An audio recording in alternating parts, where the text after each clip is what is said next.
Buenas, buenas. Bueno, a ver, mientras se siguen incorporando. A ver, ahí estamos, ahí estamos, ahí estamos, ahí estamos. Bien.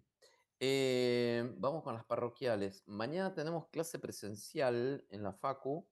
Yo por ahí llego un poquitito más tarde porque salgo de tomar examen en otro lado y me cruzo el centro. Así que 16 y algo estoy llegando, ¿ok? Así que no desesperen, ¿bien? Esperadme adentro y no se maten entre ustedes, punto uno, ¿bien? Eh, punto dos, ¿vieron como los conejitos que lo dejan adentro y... va. Punto dos, el miércoles. El miércoles tenemos, hay partido a la misma hora que nos estamos conectando. Con lo cual, a ver, déjenme ver la agenda. Con lo cual mantenemos la clase de si el otro estaba viviendo una burbuja. No, total lo ven en diferido, ese no es el problema, al partido. Eh, a ver, a ver, a ver, a ver, a ver, a ver. Con lo cual vamos a adelantar la clase porque después del partido no creo que nadie esté en condiciones, salga como salga, de tener la clase. Y lo vamos a grabar, ¿ok? Entonces la idea es que me acompañen los que puedan y nos conectaríamos, a ver, 16, 15, 14, 2:30, ¿les parece? ¿Podrán hasta ahora? Así no me dejan solo. Sí, ¿Sí? sí. Sí, ¿Bien? sí, Bueno, mejor. Sí. Así se listo. sufre después y no antes. Claro, sí, igual hacemos una clase así veloz, Profe, 14, consulta. consulte. Yo voy a estar trabajando, de todos modos después puedo ver la grabada, ¿no? ¿Dijo que la va a Ujú. grabar? Ah, perfecto, listo. Sí, sí, sí, la voy a grabar. La idea es que me acompañen para no hablar contra una pared nada más, pero como es fuera de horario, la, la grabo y la ven después, así que bueno, y ¿qué otra cosa les iba a decir? Y sí, porque no la puedo pasar para otro día porque después se va a superponer, tiene que ser un sábado y es más complicado todavía y vamos a estar casi en la misma, así que, y aparte... Después se me van pasando los temas y se me cambian los temas de los otros profesores que van a tener, entonces realmente es un lío y no hay muchas alternativas. Así que mañana 2:30, mañana no, el miércoles 2:30 nos conectamos. Yo les voy a mandar seguramente otro link de conexión porque este ya está programado para las 4. Entonces voy a tener que armar un link especial de conexión para ese día. Bien, eso se los voy a mandar después, lo van a ver por la plataforma. ¿Estamos de acuerdo con eso? Bien, buenísimo. ¿Dudas o preguntas de la clase anterior, de lo que venimos viendo? ¿Alguna consulta? Quiero creer que vienen leyendo por su integridad psicofísica, más o menos. ¿Sí? ¿No? Sonrisas de culpabilidad. Bueno, Bueno, Sí, sí, venimos leyendo, profesor. bien, bien, bien. Bueno, vamos a cerrar el tema de la semana pasada que habíamos quedado pendiente, que era el tema de crédito público, de deuda pública. Vamos a ver, habíamos visto la semana pasada un poco las nociones, las características, habíamos visto también, bueno, que no era lo mismo cuando la deuda pública era forzosa, cuando el crédito se tomaba de forma involuntaria, es decir, donde el Estado se apropiaba de alguna manera de fondos particulares, del caso en los cuales el Estado tiene que ir a buscar fondos, ya sea con particulares dentro de Argentina, con entidades financieras, con personas físicas, con personas jurídicas, o en el extranjero con entidades internacionales o con bancos internacionales, ¿sí? Como por ejemplo el Club de París, ¿no? Que son conjuntos de entidades financieras.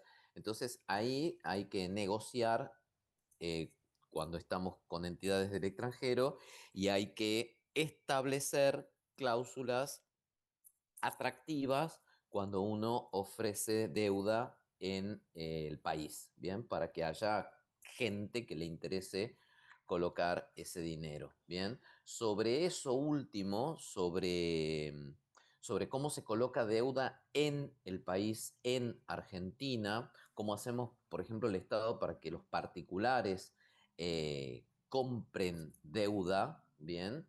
Compren deuda significa les den la plata al Estado y de esa manera se queden con un título de reconocimiento de ese crédito.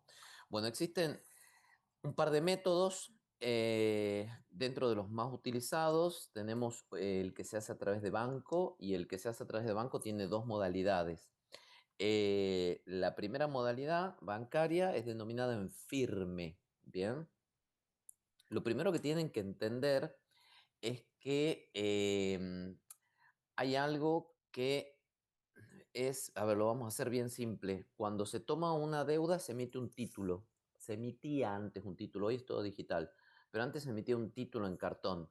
Entonces, supongamos, un particular me entrega al Estado $1, el banco o el Estado le da un título por $1, ¿bien? Ahora, la negociación de ese título puede hacerse al valor nominal, ¿está? Por ejemplo, si el que lo recibe lo transfiere, ¿sí?, al valor nominal, eso significa que lo transfiere a la par. A la par significa al valor nominal, ¿bien?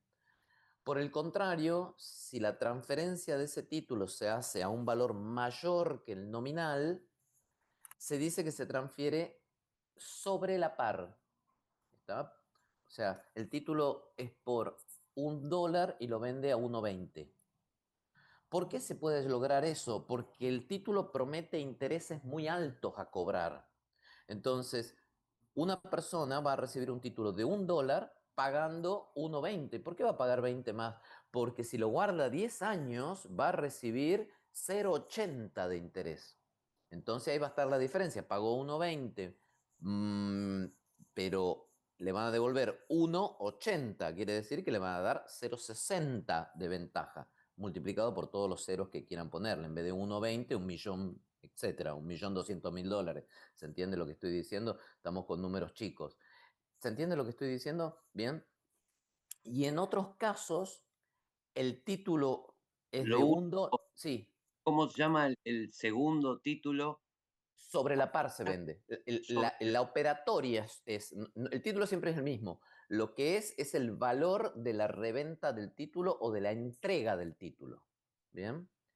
O sea, lo que tenés que pagar vos para que yo te entregue el título. Entonces vos tenés que pagar un valor sobre la par. En cambio, si vos me das $1 y yo te doy el título, te lo estoy vendiendo a la par. Y existe la tercera posibilidad, que es que yo te lo transfiera por 90 centavos. Eso quiere decir que te lo doy bajo la par. ¿Y por qué te lo puedo dar bajo la par? Si ya de por sí el título es de $1 y el Estado se compromete como mínimo a pagar $1 más los intereses. ¿Por qué yo te lo estaría vendiendo a 90 centavos? Y porque soy un jubilado y el título se vence en 10 años y tengo 96. ¿Está? Entonces, la única que puede negociar con eso es Mirta, digamos. El resto está jorobado y prefiere la plata hoy, y entonces vos le negocias el valor. Le decís, yo necesito sacar una ganancia.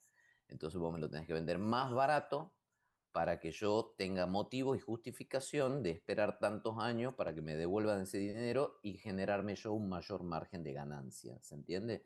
Entonces la gente se deshace de esos títulos por valores ínfimos generalmente. Bien, por eso que esa es la historia triste de cuando le pagan a los jubilados con títulos y después los jubilados no entienden ni cómo se negocian. Es un título a muchos años y después los revenden y los revenden por valores ínfimos, y el que tiene espalda compra esos títulos, los puede esperar 5 o 10 años y los cobra con con un muy buen margen de diferencia, porque no solamente es el interés que te da el Estado por el título, sino porque ya lo cobró, ya lo compró barato. ¿Se entiende? Entonces ahí es un negoción. Para el jubilado no hubiera sido negoción. Primero que no es negoción porque no va a ver, si tiene muchos años no llegas a verlo.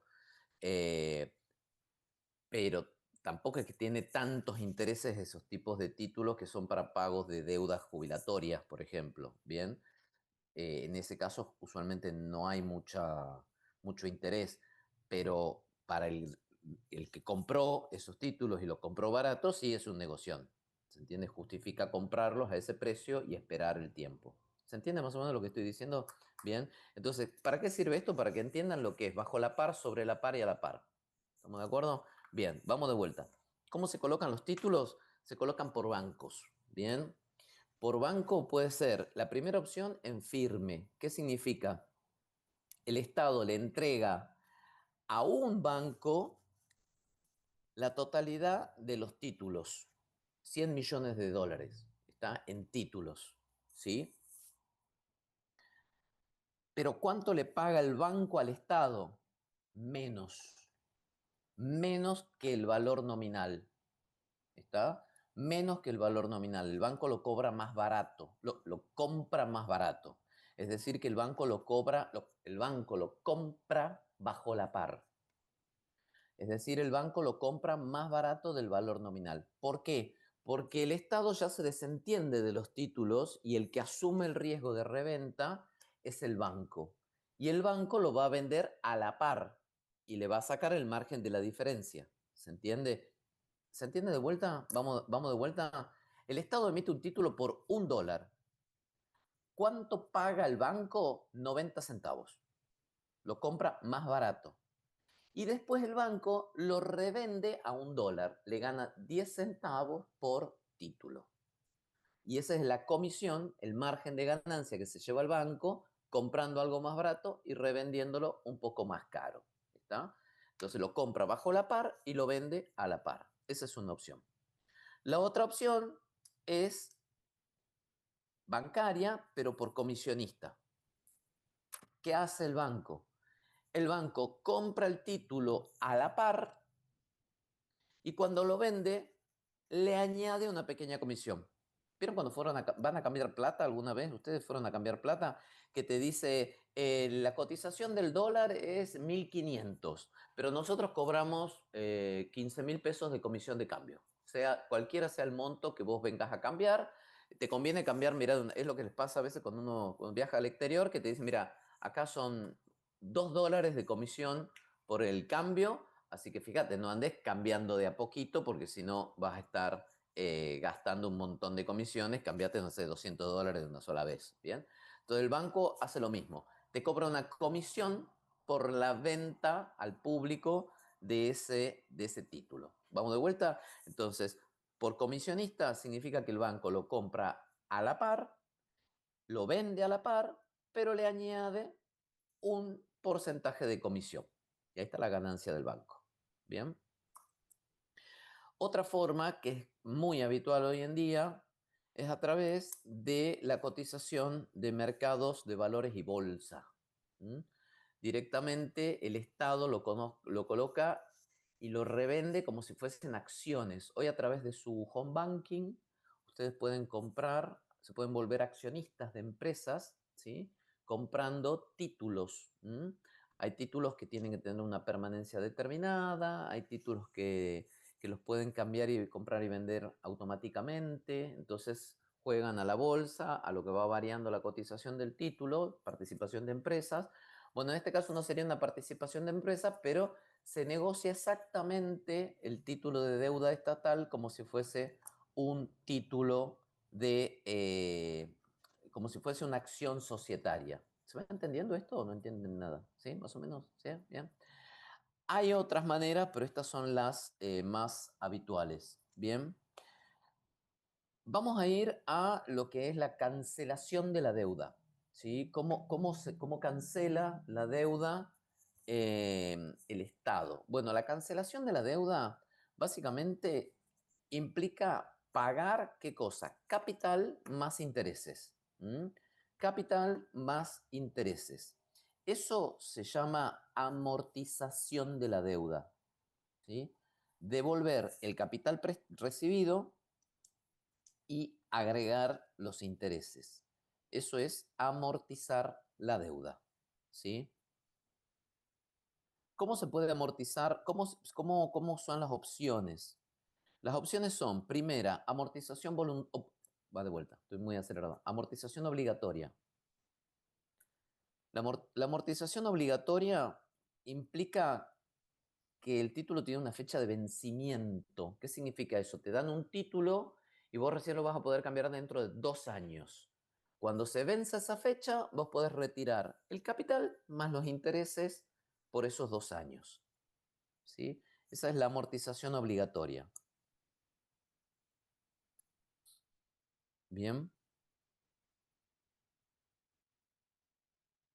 La otra amortización es la voluntaria, segundo tipo, amortización voluntaria. ¿Qué hace el Estado? El Estado se reserva la potestad de cancelarlos antes de los 2 años. Antes de los 2 años. ¿Bien? Eso pasa un poco con las LELIC. ¿Bien? ¿Y por qué el Estado hace eso? Porque a veces prometió el oro y el moro, ¿viste? Te prometió unos intereses altísimos porque pensaba que iba a haber mucha inflación, entonces era la única forma que la gente compre esos títulos, y después se dieron cuenta que la inflación no era tan grande. Entonces, el interés prometido es muy grande. ¿Se entiende lo que estoy diciendo? Si vos ves que la inflación va a ser muy grande, para que alguien te compre un título, tenés que prometer un interés grande a devolver. ¿Se entiende? Porque si no, la gente siente que se le licúa la plata. ¿Se entiende lo que estoy diciendo? Porque esto es financiero. Me miran como diciendo, Dios, sálvame. O más o menos. O sea, básicamente, esto es derecho civil. Es decir, el uso del dinero se llama el interés. El interés es el pago por el uso del dinero durante un tiempo determinado. Entonces, ¿qué pasa? Vos tenés dinero y otro no lo tiene. Profesora de información. ¿Carla? No escuché. Con el micrófono medio que no sé si la conexión o cómo es. Bueno, es como medio intermitente la conexión de Carla porque la tengo congelada. Ahí se me giró. El, el- el- el- el dinero tiene un costo de uso, ¿bien? Esos son los intereses. Es el valor del tiempo que vos disponés de ese dinero y que el otro no lo tiene. Pero además, a eso hay que sumarle otra cosa. Hay que sumarle que en una economía como la nuestra hay procesos inflacionarios. Entonces, el dinero va perdiendo valor. Entonces, los intereses por el uso del dinero toman referencia también de la inflación. Porque primero, el interés tiene que ser más alto que la inflación. ¿Por qué? Primero, para neutralizarla a la inflación. Y segundo, para que te dé ese margen de ganancia, que es el margen de la ganancia por el uso del tiempo. Por ejemplo, si vos querés un interés del 2%, pero la inflación es del 1%, por lo menos tenés que dar un interés del 3%. ¿Se entiende? Para poder mantener el 2% de lo que ya había fijado más el 1% de inflación. ¿Se entiende? Bien. Entonces, siempre el interés tiene que ser superior a la inflación para que tenga sentido y lógica. Ahora, a veces vos prometés un interés muy alto como Estado pensando que va a haber una inflación muy alta. Entonces van paralelo, digamos, van paralelos, ¿sí? Si vos en el tiempo llegás a controlar la inflación, los intereses prometidos te quedaron muy altos. Y por lo tanto, si el Estado tiene que esperar 2 años para recuperar los títulos, va a ser un esfuerzo financiero muy grande para el Estado. Por eso se reserva o hace amortizaciones voluntarias. ¿Qué significa la amortización voluntaria? Que el Estado se reserva la posibilidad de rescatar los títulos sin tener que esperar hasta la fecha del vencimiento. Y en consecuencia te paga solamente los intereses por el tiempo ya transcurrido. ¿Se entiende? Bien. Si quedara atado a los 2 años, a lo mejor para el Estado sería muy ruinoso porque prometió unos intereses que terminaron siendo muy altos en relación a la economía nacional. Entonces los rescata antes y de esa manera te paga por el tiempo que ya pasó, pero se evita un desastre económico el Estado. Más o menos, sí, Esto sería el voluntario, exactamente. rescatar el Estado. Yo como contribuyente particular, ¿puedo negarme a que lo rescaten y esperar el tiempo a que transcurra o no puedo? Generalmente no vas a poder porque la amortización voluntaria ya está prefijada en las pautas de emisión. Entonces, cuando vos ya lo comprás el título, las pautas en las cuales fue armado la estructura de la deuda ya establece si es emisión digamos, era amortización voluntaria u obligatoria. Si es obligatoria, el Estado no lo va a poder recuperar antes. Si es voluntaria, lo puede hacer. Y vos ya compraste un título con una o con otra naturaleza. ¿Está? Vamos a la tercera, la conversión. La conversión del título se da por lo que ustedes conocen, por un instituto de derecho civil que es la novación. ¿Bien? La novación, ¿se acuerdan qué era la novación? La novación es una extinción de una obligación por otra en virtud del cambio de una condición esencial. ¿Se acuerdan de eso? Lo dice el Código Civil. Cuando yo cambio un elemento esencial de una obligación, en realidad estoy extinguiendo una y haciendo nacer una obligación distinta. Bueno, acá pasa lo mismo. Puede pasar en los casos en el cual el Estado le cambia el tipo de interés, ¿bien? Entonces te varía el tipo de interés o te varía el plazo, te los patea, ¿bien? Era 2 años y ahora te lo pateó a 10, ¿bien? Entonces, en realidad no es que vos cobras nada, sino que ya se te cambió el título. Dejó de ser lo que tenías, por eso es una causa extintiva, pero te lo reemplazan por otra deuda de un plazo menor o mayor, menor no creo, un plazo mayor o un interés que seguramente va a ser, no sé, pueden estar vinculados, más interés pero a más plazo. Bien, es como si dices, che, no me cobres ahora, te pago después, pero te pago más. Bien, y vos decís, este no me va a pagar nada. Bien. ¿Está? Entonces, ese también es el riesgo. Cuando el Estado empieza a hacer esto y te empieza a prometer, vieron que cuando dicen cuando la limosna es grande, hasta el santo desconfía, ¿no? Entonces vos tenés un vencimiento para este año y el Estado te dice, no, no, pero te lo paso para dentro de 3 años, cuando yo ya no sea gobierno, ¿bien? Pero te doy un interés buenísimo. Decís, ¿está? Entonces, ¿qué es lo que pasa? Hay distintos tipos de formas en que esto se diseña. Cuando hay innovación, puede ser una innovación voluntaria, entonces vos elegís. Vos te quedas con el título y lo cobras ahora, porque por ejemplo vencía ahora, no aceptas el nuevo título, o elegís el nuevo título porque le tenés fe al Estado o porque la verdad que el interés está bueno y te arriesgas. ¿Sí? Entonces es voluntaria.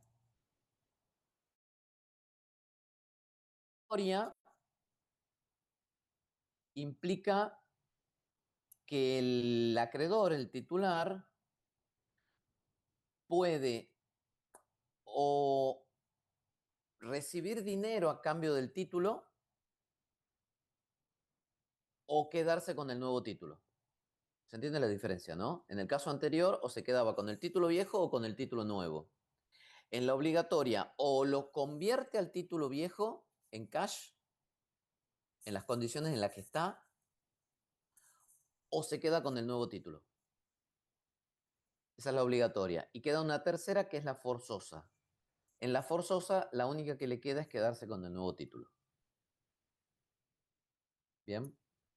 ¿Podrías ¿Se repetir entendió? de nuevo porque me confundí entre la voluntaria y la obligatoria, por favor? En la voluntaria vos elegís el título nuevo o el viejo. Cualquiera de los dos.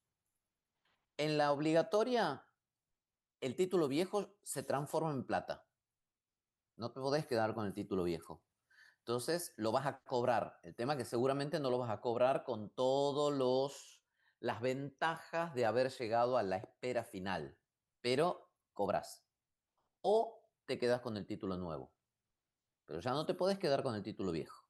No podés lograr cobrarlo al vencimiento con todos los beneficios del vencimiento. Y en la tercera, en la forzosa, no tenés opción de nada. Tu título tiene que ser cambiado porque si te querés quedar con el título viejo, lo perdés todo. Entonces no te queda otra más que cambiar tu título viejo por el nuevo. Profe, una consulta. El Pregunte. ejemplo de innovación lo había dado entonces en la segunda, en la voluntaria. La innovación puede ser o de plazo o de tiempo. Ahora, Ok. cualquiera de esas dos opciones generalmente van combinadas, pero además la metodología puede ser voluntaria, obligatoria o forzosa. ¿Vamos? Ahora, ¿esto lo decide el Estado Y sí, unilateralmente? Claro, sí, sí. Por eso te trata de seducir con mejores intereses y dependiendo un poco la seriedad del Estado, el tipo de deuda, te lo hace voluntario. Entonces vos decís, uy, ¿qué hago? ¿Me quedo con el título viejo? ¿Me quedo con el título nuevo? El título nuevo está buenísimo. Aparte tampoco es tanto, me lo pasa para el año que viene y me aumenta un montón de intereses. Ya que estamos en el barco, elijo el nuevo título. Opción B, el Estado tiene una situación medio intrincada, entonces te da o lo haces cash ahora, perdiendo algo que por ahí no es tan beneficioso, o elegís el nuevo título. Y en la bien, opción C, generalmente cuando está todo mal, cuando a lo mejor el primer título ni siquiera te lo pidieron voluntariamente, fue un pago jubilatorio, fue un pago de sueldo que te debían, fue una incautación de dinero de cuenta bancaria y encima ahora te lo patean con un nuevo título. Bien, entonces la metodología va a variar un poco de qué tipo de deuda viene y cuál es la situación económica del Estado. Sí, Eduardo. Esto fue el plan Bonex, ¿no, profesor? Mm, Un estilo así. claro, exactamente. El plan Bonex del 83 fue originariamente por transformación de depósitos en dólares en deuda pública. Una mañana uno se levanta y puede pasar perfectamente que uno a la mañana se levante y la plata de tu cuenta bancaria desapareció. ¿Por qué no? Si es lo más normal del mundo. ¿Bien? Em, bueno, Profe, hay... Pregunte. perdón que lo interrumpa, pero acá cuando comenzó a hablar de la conversión del título, mencionó que puede pasar cuando el Estado o cambia el tipo de interés o cambia el plazo. Eso tiene que ver con lo que vimos ahora con la innovación, porque como que Es entiendo novación. solamente el interés. Es eso. Cuando vos ¿Cómo le veo el cambias el plazo acá? interés, es novación. Cuando vos le cambias el plazo, es novación. Lo usual es que además se cambien las dos cosas al mismo tiempo. Ok, Y perfecto. todo eso es novación. ¿Mm? Y la novación es conversión. Perfecto. Bien. Cualquier duda, pregunta, no hay problema. Bien. Conceptos de algunas modalidades más de eliminación de la deuda. El repudio de la deuda es otra modalidad. El repudio es el desconocimiento de la deuda. Es una medida muy extrema. Generalmente lo hacen los países cuando incluso hay una transformación, ¿no? Con una caída de gobierno, cuando hay no sé, esto pasó por ejemplo con la revolución bolchevique de la Rusia zarista. Son cosas muy trascendentales, o cuando los países se dividen y nadie se quiere hacer cargo de la deuda, no sé lo que era Yugoslavia, por ejemplo, no pasó, pero les doy como ejemplo, ¿no? Eh, Después que tenemos prescripción, otra causal más. La prescripción es simplemente cuando una vez que ya se venció el título y ya lo podías comprar, ya lo podías canjear, dejaste pasar un determinado tiempo. O sea, lo podrías haber canjeado, pero bueno, vieron la gente se muere y el título queda olvidado. Después lo agarran los herederos, lo quieren ir a canjear y ya prescribió. Generalmente cada título tiene su propio plazo de prescripción. Eso lo dicen las condiciones del título. Bien. Otra metodología de cancelación que es sencilla es la confusión. Esto es propio del derecho civil. La confusión, definición del Código Civil y Comercial, siempre es el instituto por medio del cual una obligación se extingue, atento que se reúnen en la misma persona el carácter de deudor y acreedor de sí mismo. ¿Se acuerdan de esto? Cric, cric. ¿Se acuerdan? ¿Sí? Sí, confusión patrimonial. Sí, sí, profe. sí. ¿Cómo? La Bien, confusión patrimonial. exactamente. Y esto puede ser el caso de, no sé, tenedores que fallecen y que queda con una herencia, sin una herencia vacante. Entonces lo queda el Estado. Entonces ahí esos mismos títulos que emitió el Estado quedan para el propio Estado. Entonces ahí se produce la confusión. Y por último, tenemos la renegociación de la deuda, que es mucho más que una innovación, porque implica un sentarse, como su nombre lo indica, renegociar, a repensar la deuda en forma más integral. Bien, es no es una novación, porque la novación es por cambio de plazo, por cambio de un tema particular sustancial. Acá hay un replanteamiento integral de la deuda. Generalmente se hace cuando no se puede pagar, cuando los países están muy mal. En Argentina se hizo, por ejemplo, en el 93 con el Plan Brady, ¿bien? Y es una forma muy especial propia de los métodos de crédito público. ¿Bien? ¿Hasta acá alguna duda? ¿Alguna deuda? ¿No? ¿Estamos bien? Bueno, vamos a... con respecto a esta, hay un fallo que es Pablo Horbach, que es el fallo 8, ¿sí? El fallo 8, que es Pablo Horbach contra Fisco Nacional, es un fallo interesante porque no se refiere específicamente a deuda pública, pero tiene que ver con todo el primer capítulo que venimos viendo, porque justamente es un pequeño engendrito que se le ocurrió al Estado. ¿De qué se le ocurrió al Estado? Un día el Estado dijo, bueno, ¿cómo le podemos sacar plata a la gente? Que sea algo creativo, ¿no? Y que la gente crea que es feliz dándonos plata. ¿Ya? Entonces, si nosotros le pedimos plata para el Estado, la gente se enoja. Entonces le pidamos plata para ellos mismos. Entonces dijeron, hagamos que la gente ahorre, ¿bien? Porque aparte hay una época donde el ahorro estaba más difundido. Hoy vivimos en una sociedad de consumo, donde la gente mucha la plata no le alcanza, entonces no ahorra para comprar cosas más importantes, sino que directamente compra cosas en forma inmediata. Por eso hay un consumo muy inmediato, ¿bien? Una satisfacción muy inmediata de cosas de valor pequeño porque se les dificulta a todos comprar una casa. Entonces la gente no ahorra para comprarse una casa. La gente junta plata para irse de viaje de última, o para cambiar el auto, o para comprar, no sé, una satisfacción puntual. Pero hay una época donde en Argentina había mucho la cultura del ahorro, ¿bien? Algunos habrán visto la imagen del chico poniendo la monedita en la alcancía, de la caja de ahorro y seguro, ¿sí? O sea, el ahorro era como era una noción instituida en Argentina. En las escuelas primarias se enseñaba a los chicos a ahorrar con estampillas y se les abrió una cuenta en la escuela y era como un culto al ahorro que es parte de la formación cívica social, ¿bien? Hoy tenemos una sociedad más inmanente, ¿no? Más de satisfacción rápida.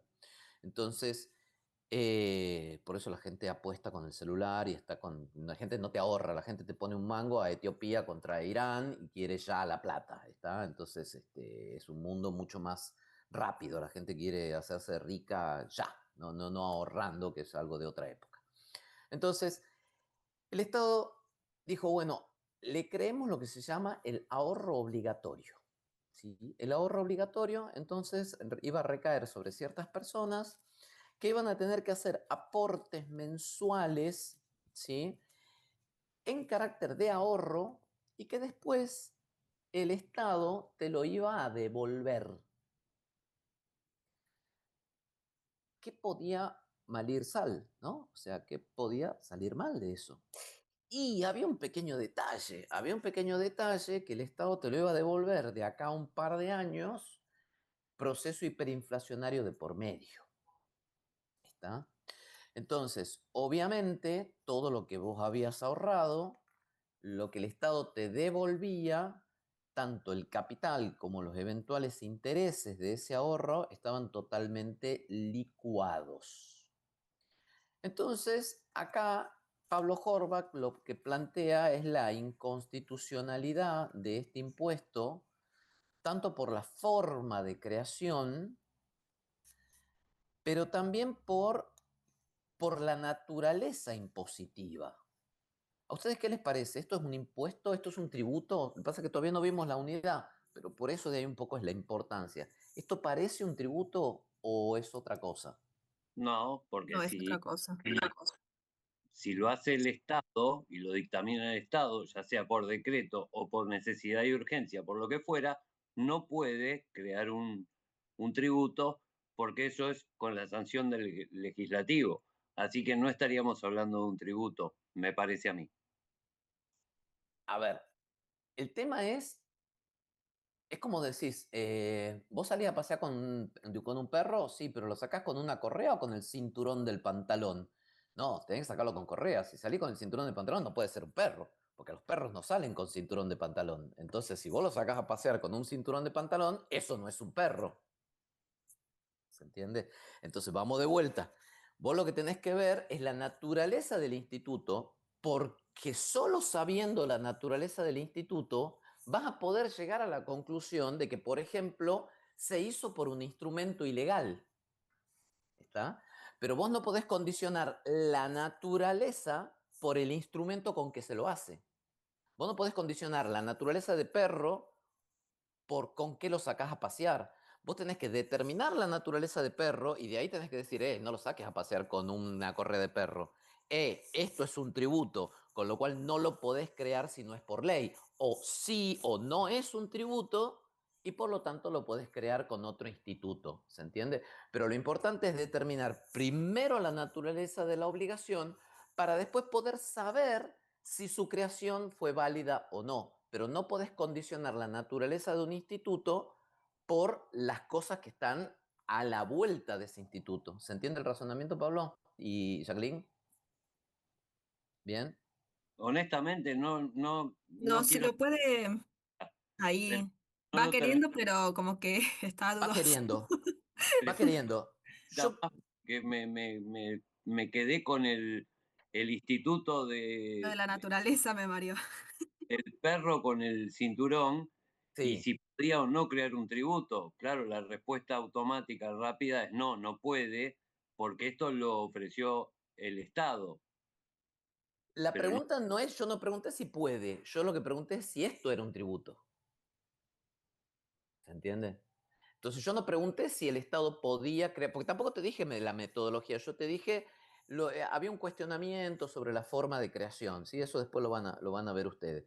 Pero acá para mí, la pregunta era si esto es un tributo, es una obligación, y ahí les voy dando la pista, es una obligación que el Estado impone en forma coactiva, en forma periódica, del ingreso de una suma de dinero al Estado. Y unos dirán, no, bueno, pero te la devuelven, te la devuelven licuada. Entonces, no es tan fácil la respuesta. Entonces, con ese marco, la Corte analiza, ¿esto es un tributo o no es un tributo? Y después vemos si es o no tributo, si la forma de creación es correcta, si el monto es mucho, si está. Entonces, esa es lo interesante del fallo Pablo Horbach. Pablo Horbach, la Corte termina diciendo, al ser una exigencia pecuniaria, que ahora después del corte vamos a empezar a ver todo eso. Es una exigencia en dinero, periódica, compulsiva, obligatoria, ¿bien? Que entra a las arcas fiscales, esto es un tributo. Y dice la Corte, independientemente del nombre, ahorro obligatorio, independientemente de que se promete la devolución de lo depositado, porque lo que se devuelve pierde relación con lo aportado. ¿Se entiende? En ese marco, el Estado, la Corte dice, esto es un tributo. Y entonces, si es un tributo, ahí sí veamos cómo está creado, cómo fue hecho, si está bien hecho, etcétera, etcétera. Este fallo es súper útil. ¿Se entendió esto, más o menos? de Sí, ahora sí. sí, Sí, profe, cristalino. ahí lo entendí. Este Sí, sí, fallo es está claro. súper útil, ¿sabe por cuándo? Porque si bien es un fallo viejo, fíjense, bueno, no tengo acá la fecha, pero es de la colección de 318, así que tiene sus 20 añitos o más. Más, no, tiene más de 30 años este fallo. Fue muy utilizado cuando el Estado hace un par de años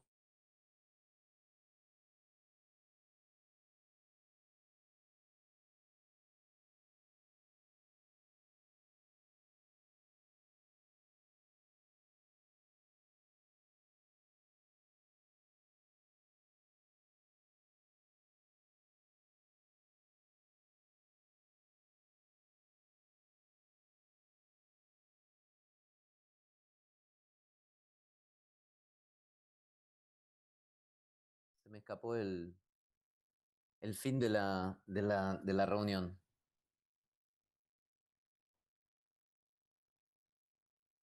Bien, ahí vamos entrando. Tiqui, tiqui, tiqui, tiqui, tiqui, tiqui, tiqui, tiqui, tiqui.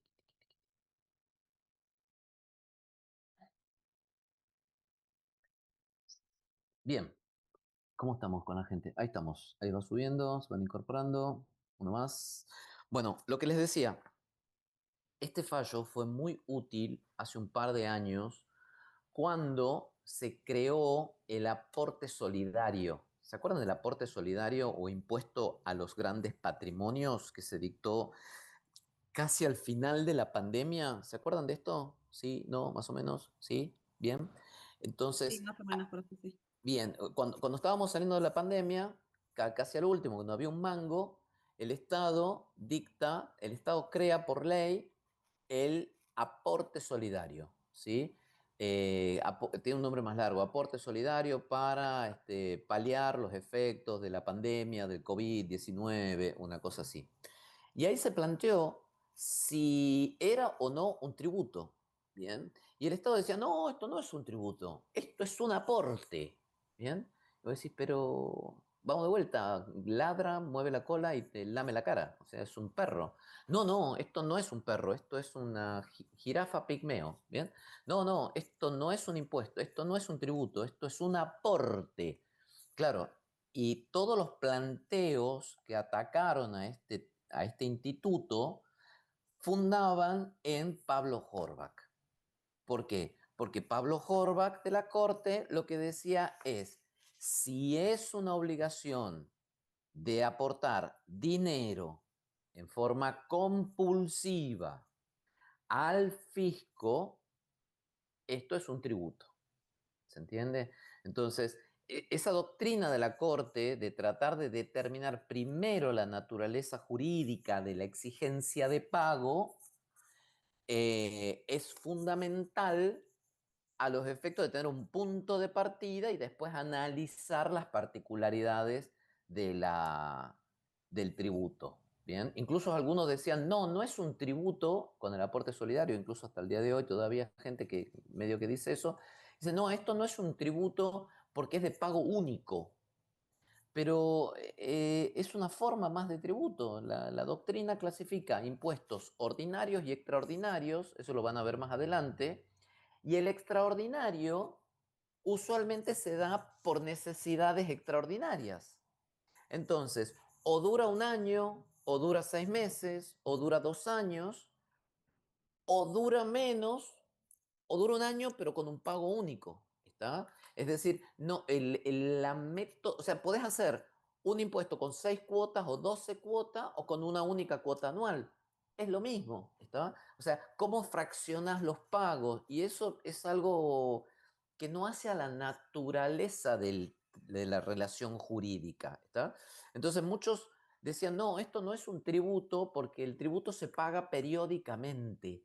Y el aporte solidario es un único pago y no se paga nunca más, que últimamente andaban rondando la idea de establecerlo de vuelta, ¿bien? Por única vez, una segunda y última, la última, una más y no jodemos más, ¿no? Una más, ¿no? Bueno, andaban con esa idea de crear otro impuesto. En realidad en el mundo están un poco con la idea de que hay que gravar los grandes patrimonios. Y no están tan alocados, ¿por qué? Porque en los últimos 10, 15 años los grandes patrimonios se han incrementado muchísimo. Es decir, el crecimiento de los grandes patrimonios ha sido muchísimo más grande que el crecimiento de las pequeñas rentas.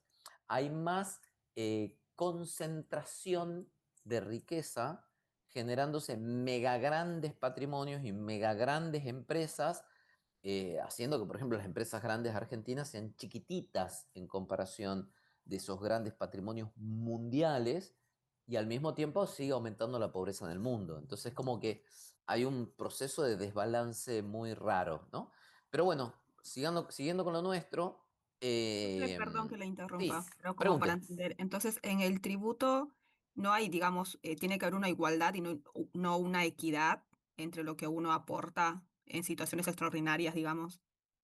Eso, a ver, vamos por parte. Eso te la reservo a la respuesta cuando veamos los tipos de tributos. ¿Está? Porque lo que vos estás diciendo es qué doy y qué me devuelve el Estado, o algo así.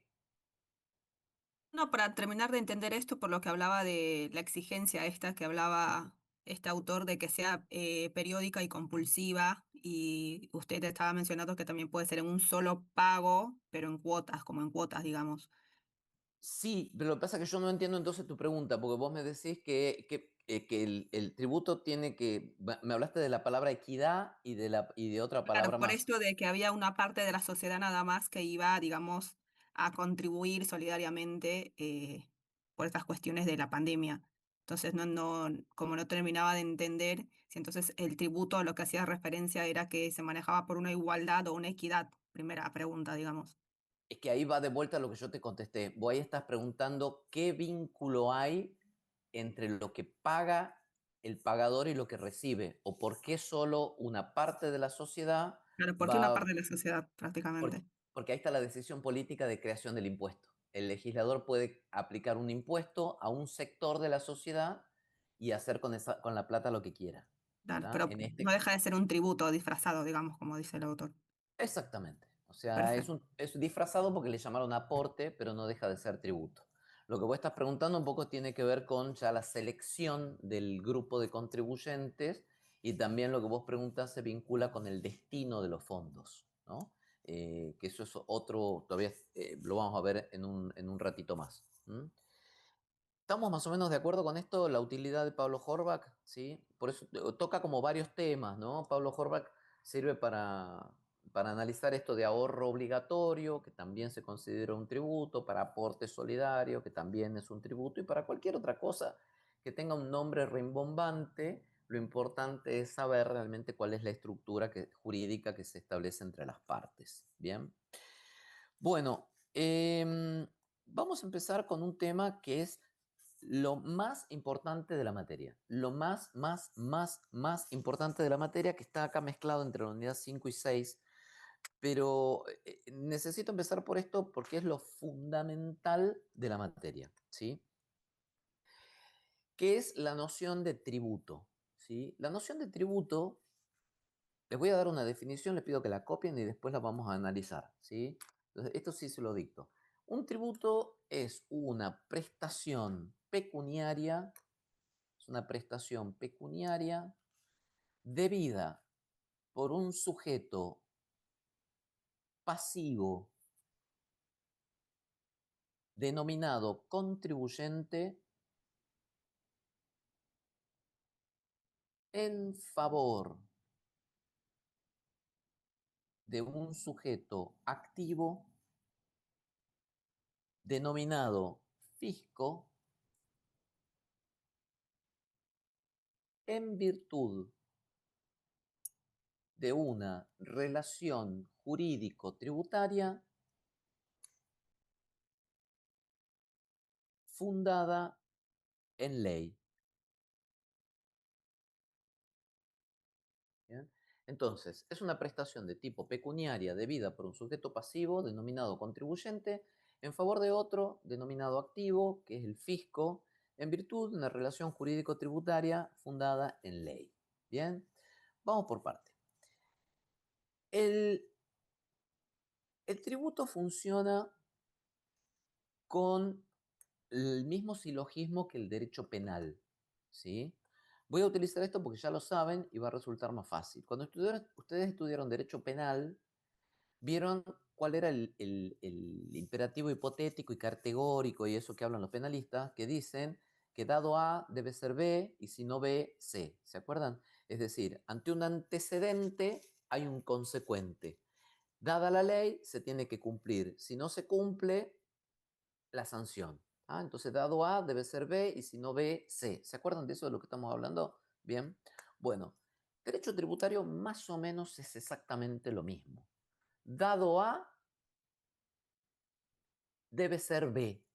Lo que pasa es que acá no funciona con el si no B, C, sino dado A es B. ¿Qué es dado A? Una conducta. Y dado la conducta, se genera una obligación de pago. Entonces, dado A, un sujeto genera rentas con su trabajo. ¿Qué es B? La obligación de pago.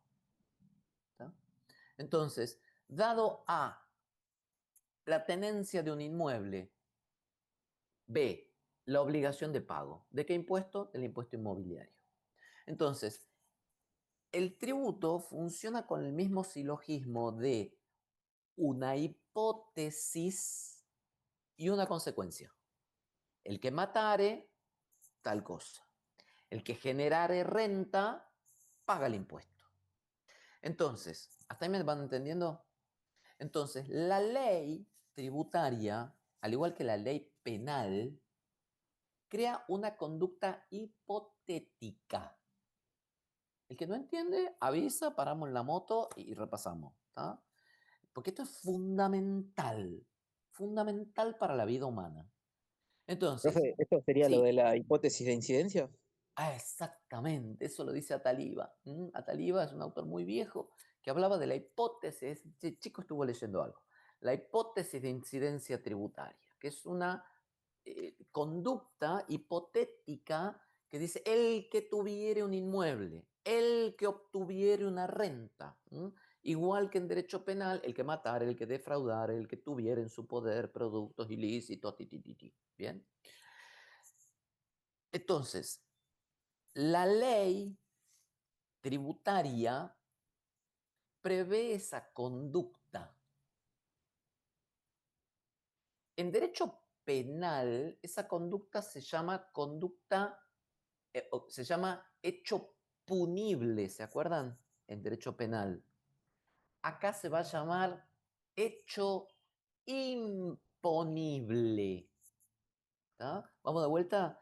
La ley, en vez de prever un hecho punible, va a prever un hecho imponible. ¿Y por qué imponible? Porque se refiere a la imposición tributaria. Entonces, en definitiva, cuando nosotros hablamos del hecho imponible, estamos hablando de una descripción de la conducta. ¿Hasta ahí me van siguiendo? ¿Sí? La descripción de la conducta, entonces, a partir de ahora, la llamamos hecho imponible. Ahora vamos a ver un poquito con más detalle, pero cuando yo ya hable de hecho imponible, ya saben de lo que estamos hablando. El hecho imponible tiene 4 elementos para su definición. El elemento material o sustantivo, el elemento subjetivo, el elemento temporal y el elemento espacial. Entonces, material, subjetivo. El primero también se llama objetivo, por la duda si lo ven así. El primero también le dicen objetivo. Entonces, objetivo o material, el otro es subjetivo, temporal y espacial. Entonces, ¿qué sería el elemento espacial? El elemento espacial nos permite saber si es un tributo nacional, que se va a aplicar en todo el país, si es provincial, si es municipal o si es de la cava. ¿No? Entonces, el aspecto espacial nos delimita el ámbito de aplicación, a diferencia de lo penal, porque sabemos que lo penal es nacional por una configuración constitucional de nuestro país. En Estados Unidos es distinto. Hay delitos locales. ¿Vamos bien hasta ahí? ¿Sí? El elemento temporal nos indica todas las particularidades de cuándo empieza, hasta cuándo dura. Por ejemplo, el aporte solidario. ¿Cuál es el elemento temporal? Por única vez. ¿Estamos de acuerdo? Ese sería el elemento temporal. ¿Sí? Hay leyes que tienen efecto diferido. Por ejemplo, la baja de la minoría de edad. Se dictó hace 2 meses, recién, si no me equivoco, va a entrar a regir en agosto. ¿Tá? Entonces, eso también es una cuestión temporal. La eventual retroactividad de la norma, si rige para el pasado, Después vamos a ver si se puede, no se puede, pero eso también tiene que ver con cuestión de de tiempo. ¿Hasta ahí vamos? ¿Sí? ¿Qué otra No, cosa? profe, me perdí, Vamos, te perdón. perdiste. Sí, ¿En la parte temporal o en cuál? sí, la temporal. Había La temporal, mencionado sí, el decime. diferido y cuál más. Tiene que ver con si tiene una duración determinada, por ejemplo, los impuestos extraordinarios que duran determinado tiempo, ¿sí? También si entran a regir en forma diferida, no desde la publicación en el boletín oficial, sino 2, 3, 4, 5 meses después.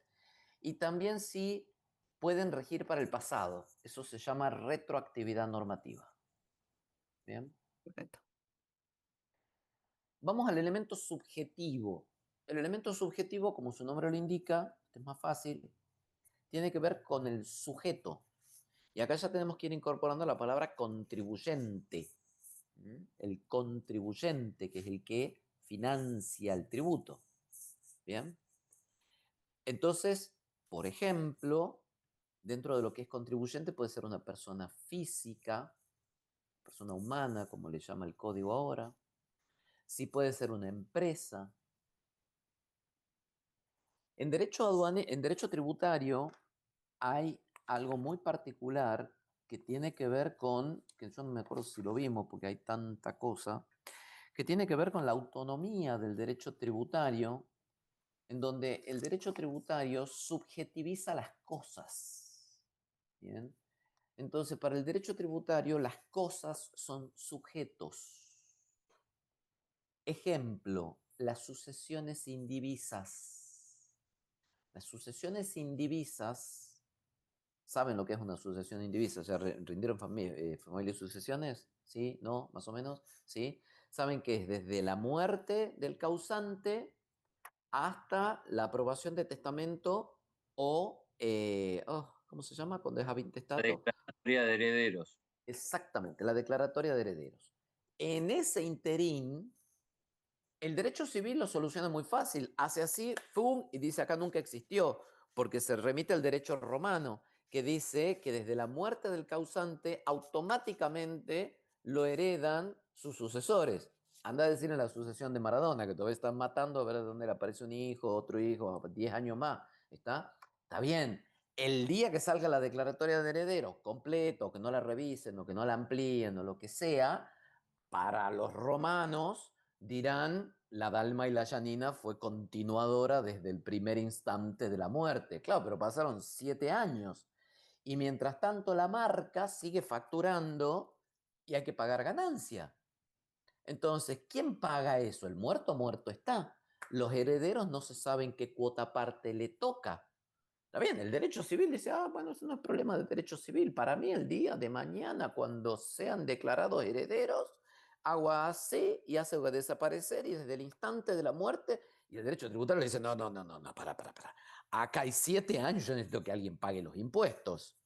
Entonces, como no lo puede pagar ni el muerto ni los herederos, subjetivizo los bienes. Entonces, los impuestos que se generan durante todo el proceso de indivisión hereditaria, el contribuyente es la herencia y la considera un incapaz. Entonces, ¿quién se encarga de cancelar el pago? ¿Quién va a ser? Vamos, chiquis, en las herencias, ¿quién las gestiona? La persona que quede a cargo de ¿Cómo, gestionarlo. cómo se llaman? Si es Heredero. avintestato, puede No, ser un heredero, o puede ser un contador, o puede ser, pero se le llama lo sé.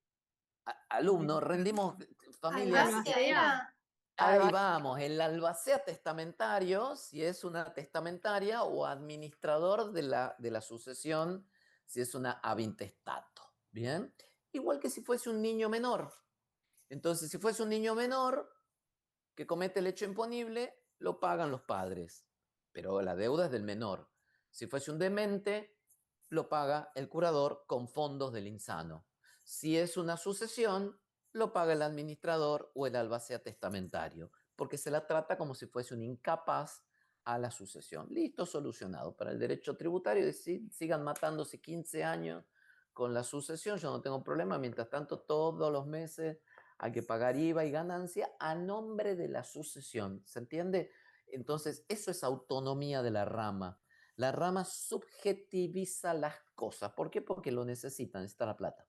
¿Estamos de acuerdo? Eso es una rama autónoma. ¿Estamos de acuerdo con eso? Bien. Entonces, para el derecho tributario son contribuyentes las personas físicas, las personas jurídicas, las sucesiones indivisas y las universalidades patrimoniales, como las sucesiones indivisas o los fideicomisos. Los fideicomisos son una universalidad patrimonial que también para nosotros es sujeto. Para el derecho civil son simplemente objetos. ¿Bien? ¿Estamos hasta ahí de acuerdo? Entonces, todo eso lo vamos a analizar en el elemento subjetivo del hecho imponible. ¿Bien? Lindo, ¿no? Es como, es un upgrade al derecho común. ¿Bien? Bien. Vamos al elemento objetivo. El elemento objetivo es el corazón del hecho imponible. El corazón del hecho imponible, al igual que en derecho penal, si fueron a rendir, si se olvidaban la palabra, estaban muertos. ¿Qué era la palabra? El verbo del Código Penal del delito. Entonces, había que decir evadiere, había que decir defraudare, falseare, emitiere, enviare, recibiere, tuviere en su poder, etcétera, etcétera. Bueno, en derecho tributario es exactamente igual. El problema es que la técnica legislativa lo obvia eso, no es tan evidente, los códigos fiscales no lo dicen así, es más difícil encontrar el verbo, pero ustedes tienen que aprender tributario tratando de encontrar el verbo, ¿sí? De esa manera les va a resultar más fácil. Entonces, vamos de vuelta. El elemento objetivo, lo más importante que tiene es la conducta grabada. Los verbos en español terminan en ar, er o ir. El impuesto inmobiliario graba ¿qué cosa? Los inmuebles. El bien, Allá dijeron los la inmuebles, Cecilia, ¿qué tenencia. dijo? Allá Los dijeron bienes. los bienes, las tenencias, y yo necesito ar, er o ir. Así que me lo transforman como sea en verbo terminado en ar, er o ir. ¿Estaban Tener. cerca? Tener bienes. Tener Bien, bienes. muy bien. Tener un inmueble. Podría ser también ser titular dominial. ¿Estamos de acuerdo? Bien. ¿Por qué les cuesta? Porque los propios códigos tributarios no lo dicen así. No dicen claramente eso que yo les estoy diciendo y te dicen, el impuesto grava los inmuebles. Y después te dice, sujetos, ¿quiénes son los obligados? El titular del inmueble. Entonces vos tenés que sumar una cosa a la otra y armarte la conducta. En cambio, en el Código Penal vos agarras el código y te dice el que matare. Entonces tenés el verbo ahí. No te dice muerto, cuchillo, sangre. ¿Está? No es que tenés que juntar, el que matare está penado. En derecho tributario sí, te dice casa, dueño, pata. Entonces ahí juntas, ¿qué es lo que estamos haciendo? Tener un inmueble. ¿Se entiende? No sé por qué está diseñado así. Está mal diseñado la normativa tributaria, es confusa, pero el trabajo y la forma de entender mejor tributario es esa, encontrar el verbo. Seguimos. El IVA tiene 5 hechos imponibles, tiene 5 verbos, pero el más fácil es el del inciso 1, del inciso A del artículo 1. Verbo, ¿qué graba el IVA? O vayan tirando, total, y de ahí nos ayudamos. El consumidor. Ahí tiraron el consumidor. ¿Quién suma? Renta, patrimonio y consumo. Las 3 cosas no. Está dentro de una, de la de consumo, pero el consumo es algo, es una bolsa grande. Tenemos que ir acercándonos a la conducta. ¿Qué otra ayuda? Comprar. Comprar. Ahí tenemos un verbo impecable. ¿Es correcto?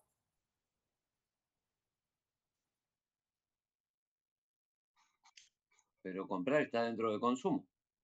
Sí, está dentro de consumo. Exacto, porque consumo es un gran núcleo de impuestos. Consumo es una categoría que ahora la vamos a estudiar. ¿Bien? Comprar Pero bienes. nosotros necesitamos el verbo. Acá dijeron comprar. Jacqueline dijo comprar bienes. ¿Está bien o está mal eso? ¿Podría ser consumir también? Vamos a la noción de tributo de vuelta, ¿sí? Vayan a la definición que vimos recién. La noción de tributo es una relación entre dos sujetos, el contribuyente y el Estado. Entonces, veamos recién lo del impuesto inmobiliario. ¿Cuál era el contribuyente? El contribuyente es el que tiene un inmueble, el dueño, ser dueño. Y ese dueño, pregunta, ¿es deudor del Estado? ¿Sí o no? Sí. Me parece Para nosotros sí. Bien, entonces le tiene que pagar el impuesto inmobiliario ese dueño al fisco. ¿Estamos de acuerdo con eso? Bien, check, ok. IVA, Estado, estamos tratando de ver cuál es el verbo. Entonces vamos a poner Ganancia. verbo, vamos a Impuesto ver, sobre- vamos a ver, ese es otro impuesto, ese es ganancia, ese es otra cosita. Vamos a poner un verbo y vamos a ver si ese verbo machea con el esquema contribuyente-fisco. Acá dijeron comprar. ¿El comprador está obligado con el fisco? El 21% del IVA, sí. ¿Pero el comprador es el que tiene que darle el dinero al fisco? No, No, No, porque sería la no empresa directamente, claro. el producto. Ah, entonces este lo vamos a correr para acá. Bien. Y vamos a poner, mira con el efecto 3D que les hago, ponemos otro sujeto acá, que ¿quién es entonces? ¿Quién es el que se Profe, relaciona con el fisco? disculpe, El vendedor. ¿sería el recaudador? El vendedor. Vendedor. Y Ah, entonces, si es el vendedor, la conducta grabada es Vender. vender. Vender. Aplausos de la tribuna. Entonces, el obligado en el IVA es el vendedor. Pero ¿qué pasa? ¿Por qué suelen decir el comprador? Porque la plata la pone el comprador. Pero el comprador no le da el dinero al fisco. El comprador le pasa el dinero al vendedor. ¿Por qué? Porque acá hay una relación, que es la relación tributaria entre fisco y vendedor, ¿se entiende? Y acá hay otra relación entre comprador y vendedor. ¿Cuál es la relación? ¿De qué naturaleza es? ¿Qué compramos? ¿Qué acabamos de comprar? Bienes, o se lo dice. ¿Cuál? Concretamente. ¿Qué compraste? No sé ¿Qué te qué comprar. compraste? Tírame algo. ¿Qué compraste? No sé, un televisor. Bien, un Bien, televisor. ¿Dónde lo compraste? en Fráberga. Listo, en Frávega. ¿Qué te une a Frávega? ¿Qué tipo de relación? Consumo. Sí, más jurídica. ¿Se acuerdan las fuentes de las La venta. obligaciones? Derecho Civil 2. Derecho Civil 2. Hay 5 fuentes de las obligaciones en el derecho. ¿Cuáles son? La ley, los Velar. contratos. Ley, contrato. Muy bien, sigamos. ¿Quién da más? Ley, contrato, cuasi contrato y en derecho civil se dice delito y cuasi delito. Traducido al humano, ley, contrato, gestor de negocios, ¿se acuerdan? O cuasi contrato, que es el que obra en favor del otro sin un contrato. Delitos, delitos culposos e ilícitos dolosos. ¿Se acuerdan? Son las 5 fuentes de las obligaciones del derecho civil. ¿Se acuerdan de eso? Es decir, ¿por qué uno está obligado con otro? O por la ley, o por un contrato, o por una ayuda, ¿sí? Que te dio otro, típico caso del vecino que se va de viaje y el vecino le arregla el tanque de agua que estaba derramándose. ¿Bien? O por una conducta culposa o por una conducta dolosa. Son las 5 fuentes de las obligaciones, no hay otras más. ¿Por qué? Porque el 19 dice nadie está obligado a hacer lo que la ley no manda ni lo que ella no prohíbe. Entonces la gente es obligada por motivos contractuales, por motivos ilícitos o por la ley. Entonces, ¿qué la une a Jacqueline con Frávega? ¿Cuál de las 5 fuentes? Contrato. Contrato.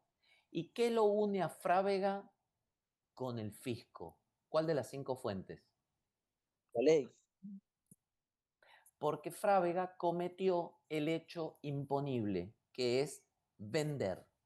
Como vendió, se genera el vínculo automáticamente. ¿Está? Entonces, así como una persona mata a la otra y ahí se genera el vínculo del castigo, cuando una persona comete la conducta agravada, se genera automáticamente el vínculo con el fisco. ¿Por qué? Porque el vínculo es automático y es legal.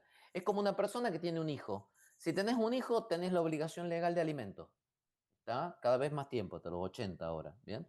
Pero bueno, es una obligación legal, no es contractual. ¿Mm? Entonces tenés la obligación de alimentos. Cuando genera el hecho imponible, es una obligación legal. Ahora, en este caso particular, el vendedor, que es el contribuyente, va a pagar el impuesto no con fondos propios, sino con dinero que recibe ¿de quién? Del comprador. ¿Por qué? Porque Frávega recarga el 21% en el precio. Y cuando recibe el precio, lo recibe con un incremento del 21%. Ese 21% que Frávega recibió de Jacqueline va al fisco. Eso, si no me equivoco, según el libro, es la base imponible y la alícuota, ¿verdad? El 21% es la alícuota. El 21% es la alícuota. La base imponible, sí, va ahí. Ahora lo definimos bien. Muy bien, exactamente. Bien, ahora lo focalizamos bien. Entonces, ¿qué pasa? En este caso, aparecen dos nociones. Contribuyente de iure o de derecho y contribuyente de facto o de hecho. El contribuyente de derecho es el que realiza el hecho imponible, el que hace el verbo. Y el contribuyente de hecho es el que saca fondos propios. ¿Estamos de acuerdo? En el caso del... ¿Estamos bien ahí? ¿Se quedó claro? Sí. Entonces, uno es el que está en la ley, que es básicamente el que realiza la conducta. El otro es el que pone la plata. Ahora, en el caso del inmobiliario, el dueño es de iure y de facto al mismo tiempo. Porque es el obligado, es el que tiene el inmueble y pone la guita. ¿Se entiende? En el IVA se desdobla la categoría. Frávega es contribuyente de iure porque vende. Jacqueline es contribuyente de facto porque pone el impuesto junto con el precio que le da a Frávega. ¿Se entiende esto? ¿Es mucho? ¿Es muy fuerte? ¿O estamos más o menos bien? Ahí Muy vamos, bien. profe. Pasa que a mí Patada. en Sí, especial es sí. como que es muy diferente el derecho tributario a lo que venimos viendo, entonces por ahí un poquito cuesta. No te lo puedo creer. Sí, obvio, esto es un upgrade muy... Es un montón esto, lo entiendo. Pero por eso pregunto cada 2 minutos como si fuesen, como si estuvieran en terapia para ver si están vivos todavía, ¿está? Porque sé que cada tanto pegan la patinada, ¿está? Igual ya vamos a cortar, pero trato de darles todo un electroshock de información porque sé que acá se manejan muchas categorías jurídicas muy abstractas. Entonces tienen que estar muy aceitados con lo que son las instituciones jurídicas. Y sé que a veces, lo que tiene tributario es que implica un repaso de la carrera entera. de civil, de penal, de constitucional, de procesal, de todo.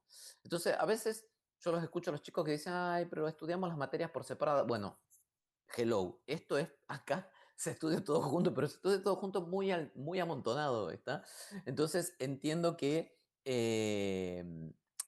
son categorías y visiones difíciles, por eso voy preguntando, voy preguntando, voy preguntando para que no patinen y puedan ir sumando conocimiento. Entonces vamos de vuelta. Contribuyente de jure o de derecho es el que realiza la conducta agravada. Vender, tener, ganar, obtener renta. ¿Bien? Contribuyente de facto es el que pone la plata para el financiamiento del impuesto. En algunos casos, ambas categorías la tiene una sola persona. Entonces, el mismo contribuyente es de facto y de jure. Por ejemplo, los titulares de inmuebles. En otros casos, se desdobla esa personalidad y si bien uno es el contribuyente de jure, porque está obligado frente al fisco, paga con dinero ajeno. ¿Por qué? Porque hay un otro que tuvo que poner la plata. ¿Por qué? Porque el mercado lo permite, porque la ley así lo determina. Entonces, en el caso del IVA, el comprador es contribuyente de facto, mientras que el vendedor es contribuyente de jure. Por eso, cuando habitualmente yo pregunto cuál es el hecho imponible en el IVA, la gente responde la compra. ¿Por qué? Porque es el que pone la plata, pero en realidad es la venta, porque el que comete el hecho imponible es vender. Lo que pasa es que el impuesto se financia con plata ajena. ¿Estamos de acuerdo? Bien. Nota, la mayoría de los impuestos al consumo, que después vamos a ver un poquito qué es, son de esa metodología. Se financia con plata del otro.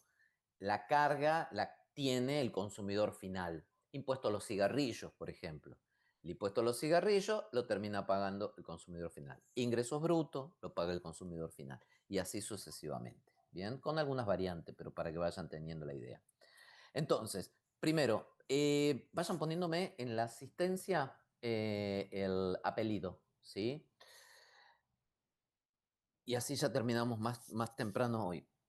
Recuerden que mañana espérenme en el aula. No les quiero decir que voy a llegar más tarde porque a lo mejor llego en horario, pero si llego un rato más tarde está dentro de las posibles posibilidades mundiales. Bien. En principio no tengo muchos alumnos para tomar, así que creo que me desocuparía y llegaría bien, pero me tengo que cruzar toda la ciudad. Bien. El hecho imponible tiene además, en el elemento objetivo, tiene además unos elementos que lo van limitando. Yo les llamo circunstanciales objetivos. Esos circunstanciales objetivos son, por ejemplo, que solo está grabado con IVA la venta de cosa mueble. Si ustedes venden un inmueble, no está grabado con IVA. O inmuebles, ¿bien? No está grabado con IVA. Entonces, no solamente necesitas una conducta, sino que tenés que tener ciertas características. ¿Qué se vende, por ejemplo? ¿Qué se tiene? Y además, hay ciertos elementos como la alícuota y la base imponible, que en el tiempo restante, que es muy cortito, lo vamos a ver. La alícuota es el porcentaje. En el IVA lo tienen clarísimo, es el 21%. Los autores españoles lo llaman la tasa, pero nosotros no lo usamos y aparte se confunde con lo que es la tasa como tributo y nada, por si alguna vez lo escuchan. Para nosotros la tasa es otra cosa.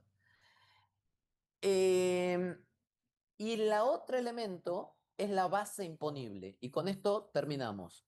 La base imponible es la cuantificación del hecho imponible. La cuantificación del hecho imponible. Es decir, del hecho imponible yo saco un número. En este caso, el precio de venta para el IVA. En el caso del inmueble, será la evaluación fiscal. ¿Está? Una pregunta ahí. Sí. Le hago una pregunta ahí.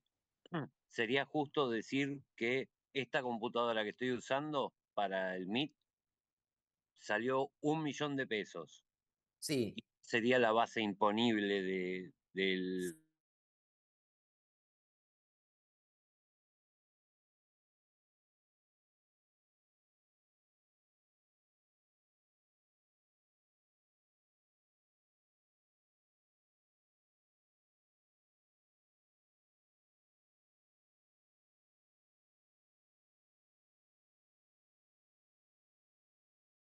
Ahí estamos.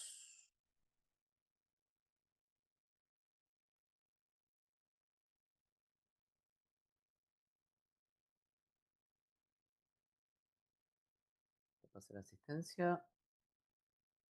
Bien. Unos minutitos más y ya terminamos. Ahí se van agregando todos.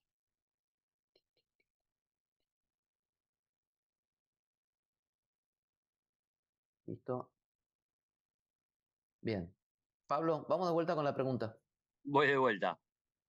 Esta computadora yo la pago 1.000.000 de pesos Sí, en en el Frávega, momento de la compra. en el momento de la compra. Ahora te entiendo.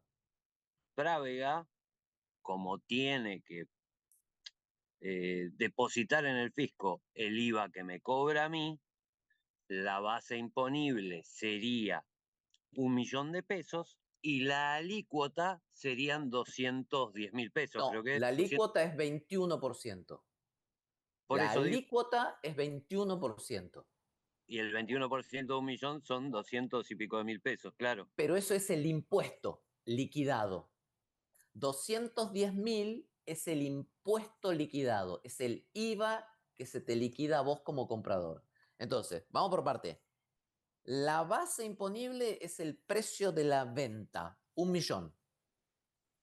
La alícuota es 21%.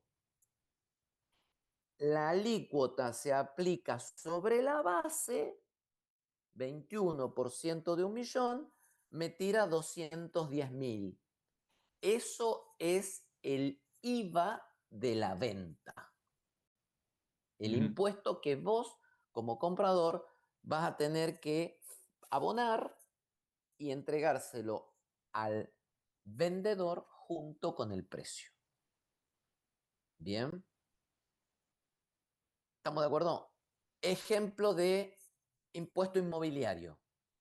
¿Cuál es la base imponible del impuesto inmobiliario? ¿El impuesto inmobiliario es el valor de mercado de una casa? No. Es lo que se llama valuación fiscal. ¿Qué es una valuación fiscal? Es un valor que calcula el fisco en atención a la zona, en atención a ciertos parámetros catastrales, ¿bien? Pero es eso, para que lo entiendan que es un valor fiscal.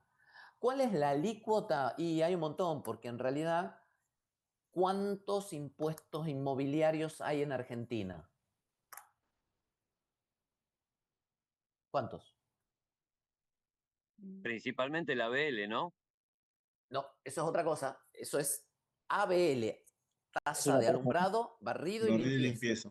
Lo que pasa es que en Capital Federal, ahora lo hacemos la aclaración, estamos en impuesto inmobiliario. ¿Cuántos impuestos inmobiliarios hay? Hay dos respuestas, dos números que pueden ser correctos.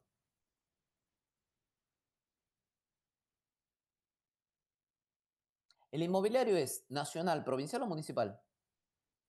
Provincial, Bien. ¿Cuántas provincias hay? 23. Bien. Muy bien. Entonces, inmobiliarios puros hay 23. Pero además, y esto lo vamos a ver a la próxima clase, les voy spoileando, se cobra un servicio por la recolección, se cobra una tasa, no un impuesto. Entonces vamos de vuelta. Impuesto inmobiliario provincial. Pero además hay una tasa por a cambio de un servicio. Ese servicio es por recolección de basura diaria, iluminación de las calles y barrido, bien, de la calle. Eso se conoce como... tiene distintos nombres. Lo cobran usualmente los municipios en las provincias. Y tiene distintos nombres. Suele llamarse servicios municipales, servicios varios. ABL. Y en algo exactamente, Rosemary, y en algunos casos se llama ABL. Ahora, dijimos, impuesto inmobiliario en provincia, tasa de ABL en el municipio. ¿Qué pasa en Cava? ¿Existe esa bipartición? No. Entonces, ¿qué pasa? Todo lo cobra la Cava. Y para ahorrarse la boleta, lo cobra en la misma boleta. Entonces, en la Cava, ustedes pagan ABL, pero es un ABL híbrido, es un ABL especial, es un ABL con dos naturalezas.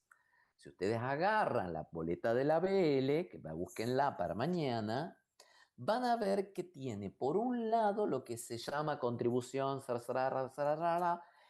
eso sería el impuesto inmobiliario. Y además, en otro renglón de la boleta, viene el alumbrado, el barrido y la limpieza. Es decir, en la misma boleta se cobra el impuesto y la tasa. Por eso, cuando me hablan de ABL, yo tengo que preguntar, ¿qué ABL me estás hablando? ¿El ABL de la Cava, que es un ABL híbrido, es un ABL mixto, es impuesto y tasa? ¿O me estás hablando de lo que cobran los municipios, que ese vendría a ser un ABL puro? Ese es un ABL de tasa puramente, ¿bien? Mientras que el inmobiliario lo cobran las provincias. ¿Se entiende esto? Bien. Sé que es un montón de information, pero engancho de paso con lo que ustedes vienen hablando. Vamos de vuelta y ya cierro, me prometo. Me prometo, porque ya ni a mí me creo. Base imponible en el impuesto inmobiliario, la evaluación fiscal. La alícuota, y de ahí salió todo esto, no tengo idea, porque son 23 más 1, son 24 jurisdicciones distintas. Cada jurisdicción tiene una alícuota distinta, pero todas se aplican sobre la base imponible y eso hace al valor del inmobiliario. Entonces le hago una pregunta con esto a Dale. colación. Según donde compre esta computadora referida en el ejemplo mío, va a ser la alícuota que yo tenga que abonar. No va a ser lo mismo en Cava que en Formosa, que en Jujuy o que en Santa Fe. Sí y no, pero depende de qué impuesto. Si vos me estás hablando del impuesto del IVA, como dice acá Matías, el IVA es nacional, con lo cual te da lo mismo comprarla en cualquier provincia, porque el IVA es nacional, siempre es el 21% y el fisco es uno solo. Si la compras en Estados Unidos, no. En Estados Unidos se llama VAT, Value Added Tax, o sea, valor tributario añadido. Es lo mismo, pero es provincial. Entonces te vas, no sé, a Wilmington, que queda en Delaware, y ahí tenés alícuota del 0% de IVA. Si te vas a Nueva York, es más alta. Si te vas a, no sé, a Alabama, Cincinnati, a, no sé, a un Carancho, donde sea, vas a tener una alícuota distinta, porque allá el IVA es provincial, acá el IVA es nacional. Y con esto, a ver si. Igual todo esto lo voy a repasar mañana porque esto es un montón. ¿Sí? Es cachetada de Power Ranger, patada de Power Ranger. Mañana lo vamos a repasar. ¿Qué impuesto a los consumos le cambiaría a Pablo según dónde compre la computadora? O sea, si la compra en Catamarca, no va a ser lo mismo que en Salta, porque le cambia qué impuesto a los consumos. Muy bien, Matías, aplauso de pie a la tribuna. Ingresos brutos. Porque ingresos brutos es al consumo, pero es provincial. Mañana vamos a hacer un hermoso cuadrito en el pizarrón con este esquema. Impuestos a los consumos, a las rentas acá, nacionales, provinciales y municipales. Y con ese cuadrito van a poder salir a la calle. ¿Bien? ¿Estamos? Buenísimo. Ahí estuvieron agregando un poco más de apellidos, los que no, los del anterior los tengo, Bueno. antes que se corte. No sé si alguien no agregó el apellido, agréguelo ahora y ya me quedo con estos, ¿ok? ¿Estamos todos? ¿Alguna pregunta? 4 y algo, nos vemos mañana. ¿Listo? Bárbaro, hasta Vayan mañana. leyendo. ¿Listo? Mañana nos vemos. Nos vemos. Adeu. Chau. Adiós, profe.